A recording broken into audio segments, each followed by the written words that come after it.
Start talking with the AI.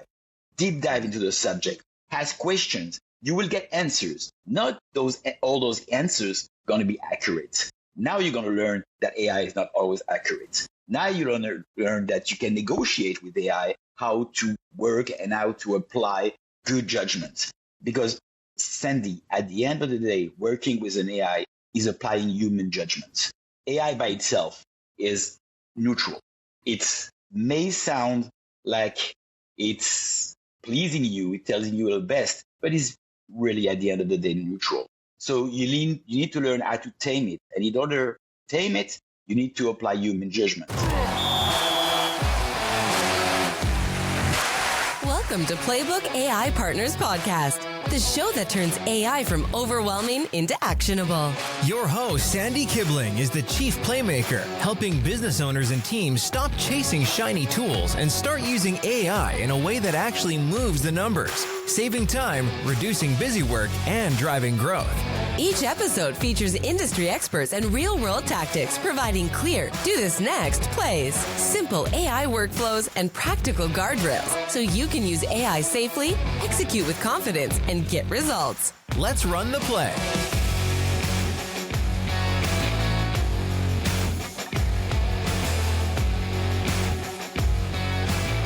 Hello, everyone, and welcome to the show. Never miss the call. How voice AI is changing business. Implementing AI in your business sounds exciting, especially if you don't want to miss a customer call.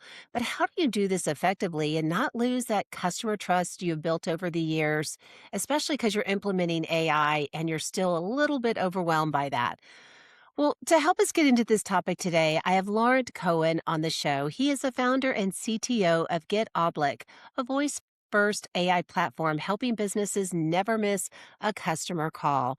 With over 20 years of entrepreneurial and technical leadership across Europe and the US, he now builds AI tools that handle real phone conversations, book appointments, and capture leads automatically. Laurent helps business owners understand how to use practical AI to save time, recover missed revenue, and simplify daily operations. Welcome to the show, Laurent. Thank you for having me, Sandy. It's a real pleasure having the discussion with you. And I hope that by the end of the show, a lot of people listening will be feeling a lot more comfortable with AI. Yeah, I hope so as well, because there is so much overwhelm out there for sure. But let's get into it. Why don't you start by telling us more about yourself and how it has led you on the journey you are on today with AI? I guess it comes from a long time ago in a land very far away when I had my first computer. And, you know, I believe for the past 45 years, I've seen it all as far as digital and internet and social media and AI goes. It all comes down about how fearful you are or fearless you are when in front of new technology. It's not about skills. It has never been about skills. Skills can be learned. It's about how comfortable you are handling a computer, handling a keyboard, and knowing that Control Z will always get you back on your feet. So it's the same with AI, and we get into it. Wow, And no, that, as far as my history, of course, yeah. just to answer your question, I moved to America from France, where I was born in 2002, and I started a digital company in the e-commerce field, which got successful pretty fast. Then I used all the tools: SEO, SEM, social media, uh, influence, advertising. And when as soon as LLMs and conversational AI came in the field for everyone, it just amazed me and probably confused me a little bit because it appeared that once I received a phone call and it took me around 5 minutes and 6 questions to understand that I was talking with an AI. So it makes you wonder, you know, and as soon as you start to wonder and you're an entrepreneur, you start creating. And that's what I did. No, that's really interesting. I love what you said about the skills. I think anybody can learn anything. I think it's just getting over that intimidation factor and that fear, especially with AI as fast as things are moving. And I would also say, hearing you talk about, addressing a customer call and using AI for that, I think it gets people can get fearful of that as well. But we'll dive into that in a minute. But because I want to dig into a little bit more about your journey, but also helping listeners who may be thinking, "Boy, I'm starting from ground zero." I hear you, and what you're saying is great. You've made a success with Get Oblique. What would you tell someone who's wanting to build a profitable business today using AI as a foundation? What tips would you give them?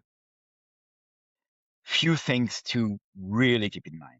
First of all, when I started working in the digital realm back in 2002, I got a sense of there were cycles, no? And I figured out very early on that those cycles were approximately 7 years. 1993, first real connection to the internet. 2000 is the crisis. 2007, we have social media. 2014, we got real streaming on phone and on computer. 2021, we had COVID and the explosion of social media in totally different approach. And now we got AI. The main difference, and I used to tell everyone that was feeling, a bit distressed about the fact that they missed the train, right? Well, we are all at some point sitting at a train station. We always miss something. You know what? Mhm. There's always another train coming. It was social media, it was video, it's you call it. Now it's AI. The only difference is now we don't have those 7 year cycle. We don't have any cycle. Things that happening have happened yesterday, not even tomorrow. So the first thing I would tell anyone listening is do not get overwhelmed with the amount of information you hear and read and see about AI. Nobody in the world follows what's happening. So you open X, you open Instagram, you open any social media, you will see millions of videos saying, I created the latest agent. In 24 hours, I have 200,000 followers and I make $10 million, right? Perfect. Good for you. And you know why? They're trying to sell you something. And that thing they're trying to sell you is probably something that's going to be useless for you. Let me tell you why. We arrive at a technological threshold where even the technology that is 6 months old is is way enough for anything you need to do. Okay. And even the person that is working the hardest, deepest into the AI environment still doesn't need the latest shiny tool. So that's something that I would tell anyone. Don't get overwhelmed with all those information. Choose your technology, start learning. And that's the second point. You do not learn AI. There's no AI school. Nobody has gone to AI high. Mhm. You just dip into your LLM and you start learning yourself. What I'm trying to say is the best way to understand how AI works is to have a conversation with the AI about any other subject that because you pick up a subject that you like. You like astronomy, you like cooking, you like you name it. Just start talking with the AI, deep dive Mhm. into the subject, ask questions. You will get answers. Not those all those answers going to be accurate. Now you're going to learn that AI is not always accurate. Now you're going to learn that you can negotiate with AI how to work and how to apply good judgment. Because Sandy, at the end of the day, working with an AI is applying human judgment. AI by itself is neutral. It may sound like it's pleasing you, it tells you the best, but it's really at the end of the day neutral. So you need to learn how to tame it. And in order to tame it, you need to apply human judgment.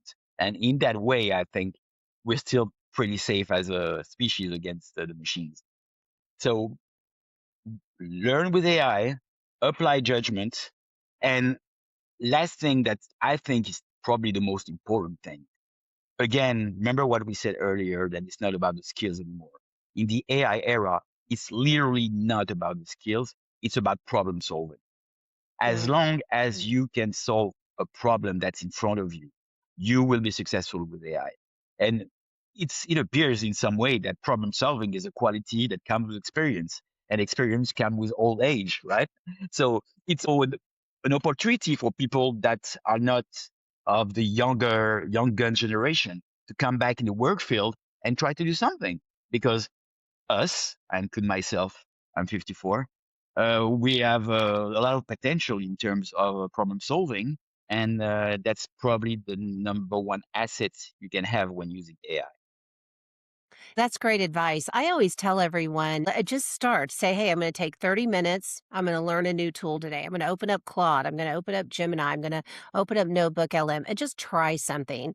And you'll learn as you go because it really, and I do courses and community, but I would argue that community tends to be probably more important because you're getting that play by play in a community. I do 2 live sessions a month. And so you're getting the latest and greatest information, and not to say that courses aren't bad because I do think they create a foundation, but I agree with what you're saying.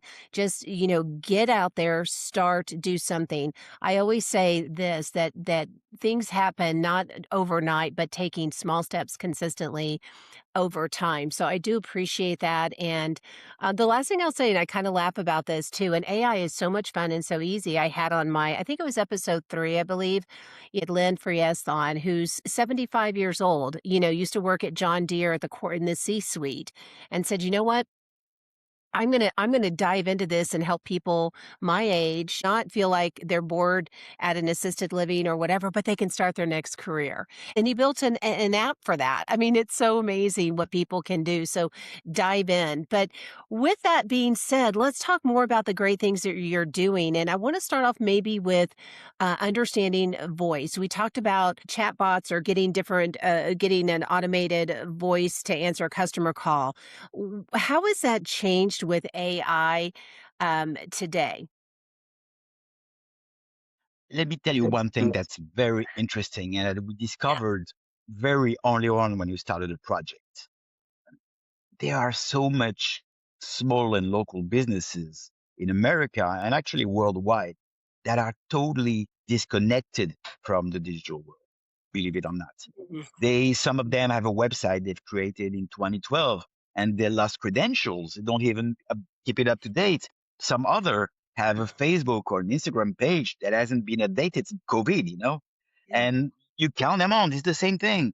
But at the end of the day, those are still up and running companies. Their business owner is hustling every day. He wakes up in the morning, attend his customers.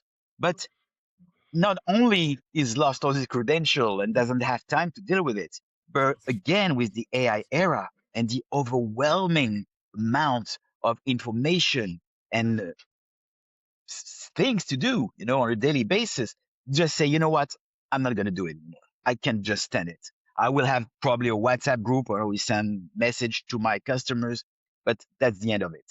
So when you know that, you understand that there's a real digital gap that we didn't really apprehend it. And Mhm. now you have the opportunity with voice AI to just go over that gap from the time back in the days when you opened your first Facebook account to literally go to the voice channel that is a way to interact with your customer base in a more natural manner, which is, by the way they interact in a daily basis as business owners. When you create a business, when you're bootstrapping a business, you open the door, you take a lease, you put merchandise on the shelves, and then the third thing you do is start using your voice. And when I'm saying using your Mm. voice, it's not only the voice that comes from your mouth, it's your voice, who you are, how you express yourself.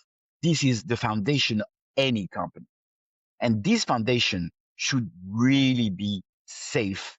And this is why there's a real, it's the technology of voice AI is very mature. It feels the emotion of the person it's talking to. It works 24/7. It can talk in tens of languages, which is the equivalent of having at your footstep a whole call center from South America. This is amazing for a few dollars a day. Nevertheless, when you start handling to a company that does voice AI, this voice that you've created to your business is not about technology. It's about trust. Hmm. You are asking an AI to make sure that the trust they've been building for the past 20 years will be safe in their hands. So this is why, as a company, we work on the technology. Obviously, we ensure that the product is perfect, but we want to keep the solution safe. And keeping it safe means having guardrails. If someone calls as an emergency, can we have fallback to the business owner? All those kind of things. We like to say here at Get Oblique that it's like someone that's airplane pilot. You have the passengers that look at the stars and the airplane pilot look at the instrument. You know, we're not trying to show the shiniest voice. We have it. We're trying to make sure the plane lands safely. Oh, no, that's so awesome. So make it simple for me and my listeners, if you don't mind. Can you perhaps provide a case study of a business where you help them never miss a customer call using voice? Maybe just help kind of walk somebody through that with something they can apply. Exactly. What we did first, and that's what differentiates us, our company from other competitors, is we've created a directory, business directory. Right now, we have 1.8 million pages, business pages in our directory, which means that with each of those pages, we have one voice AI, which is included for free. So now, understand that we've deployed 1.8 million voice AI. At this moment, and when we started, businesses didn't know we even existed. This directory was based on public information. So when we started to be indexed on Google, we started to have users interacting with our page. Because again, Sandy, remember when I said they don't, businesses don't even reply to their website or Facebook or Instagram. So now they go to Get Oblique. And what happens is we do multiple things here. We do filtering, you know, spam call, people trying to sell you something. We gather those information and we send it to the business. Then we provide leads.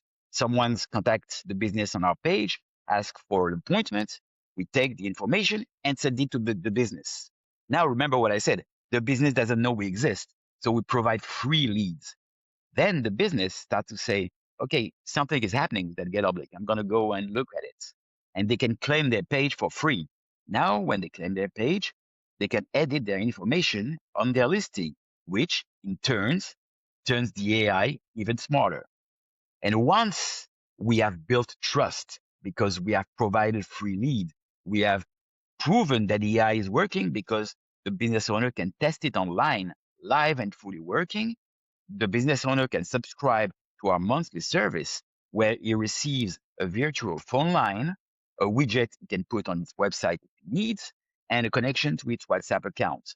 And at any moment in time, over the weekend, after hours, during the day when he's busy, he can transfer the call to his own voice AI that will handle every request in a timely manner, in an elegant manner, and never tired.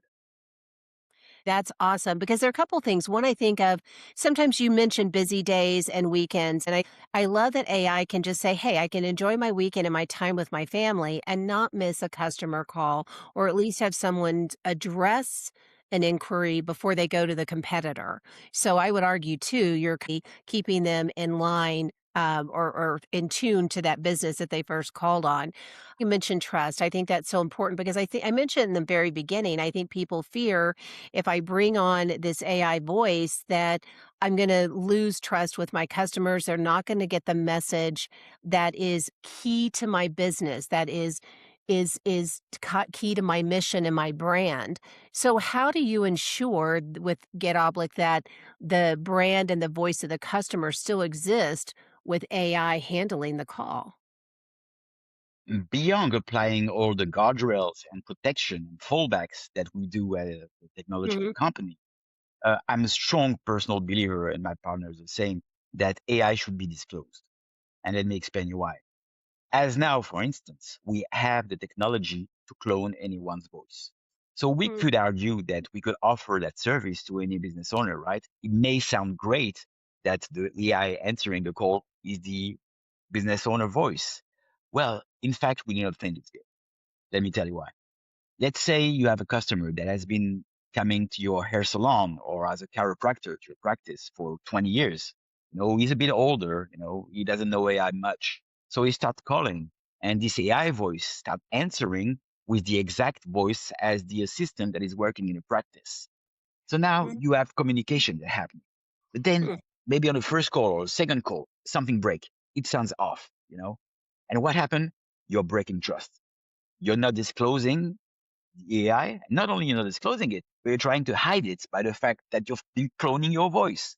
You see, those little tweak things here, we think that's what makes the difference. On top, obviously, of all the safeguard technological things that we need and have to do in creating the AI. So in more general way, people that are very afraid and worried about AI, I think that as a species, humans, people, we're going to have a reaction to this perfection that we keep seeing on image generation, video generation. It's too crispy, too clean. We are gonna be looking in the next few years for the flaws. We're gonna come back to see what's human, and this is what's gonna protect us. So you have to have a perfect service, but you also have to have this kind of little thing that makes it relevant and protected. Yeah, no, that's a great point. You mentioned hair salon. I want to say about a month ago, I had to reschedule an appointment and I went in and had the most pleasant assistant. And turns out she was AI. I even asked her, but she didn't respond. I asked her if she was AI because I was curious what she would say, but only AI people I think would really do something like that. But I thought I'd ask. But it was really a good process for me. It was a good customer experience. I kind of went different paths because I was trying to reschedule and it was really very effective. So I think things have improved maybe since people have tried. But with that said, help me and listeners understand, what is the difference, right, between the voice and a voice answering or addressing a call on the weekend, business hours?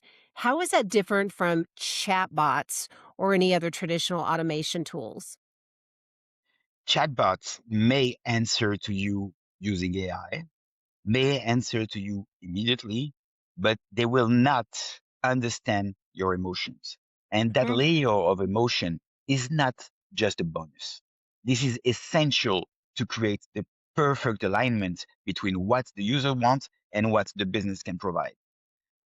Let's say, and to be fair, as human, we don't even manage that well those emotions. As a business owner, when you wake up on Monday morning and go fresh from the weekend, you're not the same person that you are on Friday at 7 p.m. before going back home for the weekend. Yeah, You're yeah, tired, you're exhausted, and yeah, AI doesn't have that problem. yeah. AI works diligently 24/7, 7 days a week. So when you have an AI that understands that the customer is upset and apply a certain way of reacting to it and a certain adjustments on what it says, it changes the game completely. Because remember that when you don't answer, another business will. You said it earlier, Sandy. You know, Mhm. small business live in the moment. They don't have quarters. They don't have boards. They don't have annuals. Yeah.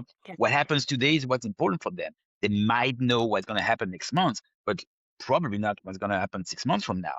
So you have to be reactive, and if you're not, your competitor will. So if you have a solution that is strong, solid, and that works over time, at a price that is leveling the game too, because no small business can afford what larger business can, which means having people talking multiple languages, working 24/7, being on top of everything all the time. So this is an asset that not only will be on every single plan in the next 10 years, but people need to know and do their math that as today it's still there, it's very cheap, and it does the work perfectly. When you have a company, you're talking about a hair salon, let's say it costs $100 per hairdo, and you got 4 calls that are grabbed by the AI during after hours or weekend. You're already looking at $400 that we would have missed. Yeah, that's huge. And that's only 4 calls here, And when you know what costs voice AI today, it's like really a no brainer. So the only limitation is not the price of the technology, is the trust barrier. And that's what we're trying to break here at GitHub. No, I appreciate that. Well, hair is more like 200 plus these days, so I double that price. But you're so right because people do want what they want, and if they're calling and not getting a solution, and that's just the nature of the business, we're off to the next person that's going to answer the call or provide us a solution. So I love what you said about that. That's so true. Now, as we get to a close, we've talked about Get Oblique a little bit, but tell us more about maybe businesses served, size of business, industry, and maybe your mission on that. Help us understand more about Get Oblique.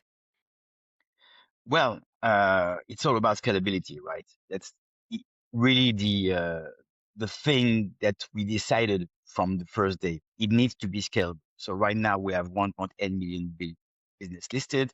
We have 500,000 page that we claimed by their business, which is huge. Exactly. We got 600,000, sorry, page ranked on Google. So this is what we do. So now what we're trying to the next step for Get Oblique is obviously provide always better service. But the great thing that happened is that very early on, we understood that not only we were offering a voice AI service, but all the interaction that are happening on a daily basis with our voice AI becomes use cases. So let's say business A has a use case as a hair salon that we've treated with one interaction. We use that in a graph that is distributed over all of the voice AI, which make all of the voice AI even smarter. So now we're building something that goes beyond the voice AI distribution, really something that goes within search, within understanding how voice AI is trained. And that's very exciting. And that's really what we deep dive into. Well, we will make sure and link to that in the notes, so the website, so people can gather more information and reach out. But what would you say, Laurent? I really appreciate your insight today. It's really been amazing. So many thought provoking nuggets of information, really things to think about. But what are your final tips or closing thoughts to listeners today, whether that's about AI or Get Oblique, or that you would just leave listeners with? I see AI as a currency. It's something that I really like people to understand because once they understand that, they understand AI and they're probably less afraid. What else is a currency? Money. And Mm, both money and AI don't have bad or good value in themselves. It's only the people that are using it that transform it into something that is good or that is bad. Okay. You know the thing with money, when you don't have money and you're a good person, you're still a good person. And if you're a bad person, you're a bad person, right? Well, if you get more money, it just emphasizes who you are. You're still a good person and probably a better person. Well, it's the same with AI. You know, AI doesn't make you what you are not. It just emphasizes what you are. So mm. if you decide that you're a learner, you're going to learn more. If you're a worker, you're going to definitely work more, and become a better worker.